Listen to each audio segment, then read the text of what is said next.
Imagine being told that you had to present to a large crowd of people, and your job was to persuade them to purchase your new product. Could you do it? I'm here today to present you with some tips from the book entitled Yes, 50 Scientifically Proven Ways to Be Persuasive. My first tip was on Benjamin Franklin, that we all know was a politician, a scientist, an author, and an inventor of items like the bifocals and the lightning rod. So the question is, what do all of these roles have in common with persuasion? And the answer is he learned to persuade his audience by first winning them over. He learned to create relationships with them and create a sense of trust between them. He quoted, "He that has once done you kindness will be more ready to do you another than he whom you yourself obliged." A century later, after that quote, two researchers by the name of John Jecker and David Landy went out to test these hypotheses, because we all know that individuals' attitudes can be changed and their behaviors can be changed, and we can determine that in the audience by what their behavior is in response to your presentation. So we all know too that we are in different environments throughout the day. During the day, we might be at work and have a relationship with coworkers. In the evening, we are at home and have a relationship with our neighbors. Sometimes we might not actually have a relationship with them. We might feel a little intimidated by them and think that they don't actually like us, or we feel a little discouraged by asking them for a favor or for assistance. But sometimes, we want to. At work, a simple question like, "Hey, do you have a pen I can borrow?" Or at home, you go to your neighbors and be like, "Hey, can I borrow a cup of sugar?" And some people are actually very intimidated by that if they feel that they're not wanted or not welcome. And actually, the results of that survey stated that don't be afraid. There's no reason to put off asking for a favor. Go for it. You have absolutely nothing to lose. From chapter 20, I had when asking for a little can go too far.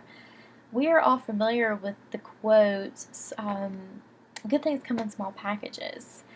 So the next question is, why do people say no to reasonable requests?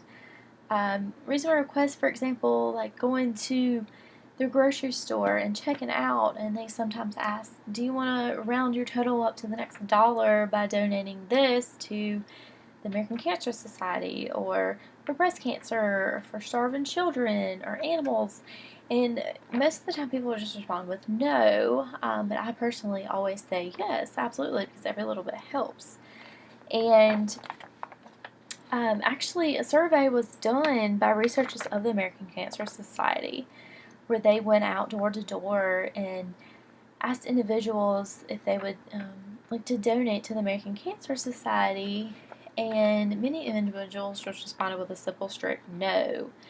And the researchers would come back and say, "But hey, every little bit counts, every little bit, every penny adds up, and it really helps with saving a life." And so some people would stay with their strict no, and some people would be like, "Okay, every little penny helps," and so they would give a penny.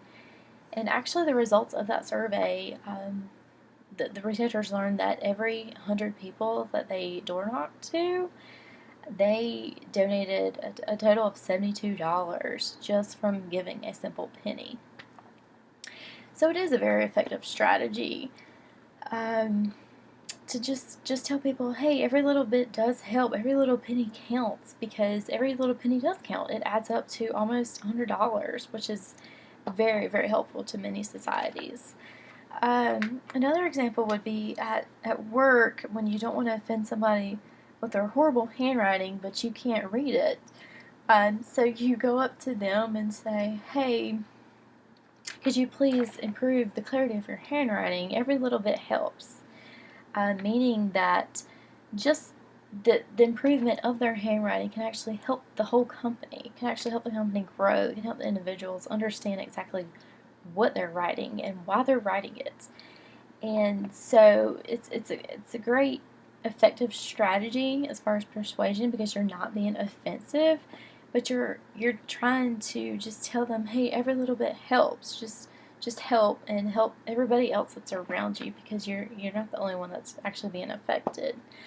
Um, so the results of that survey were it's effective, and it's important to just persuade individuals by telling them that every little bit does help, and ask them why they say no. Be very aggressive and persuasive when in this situation.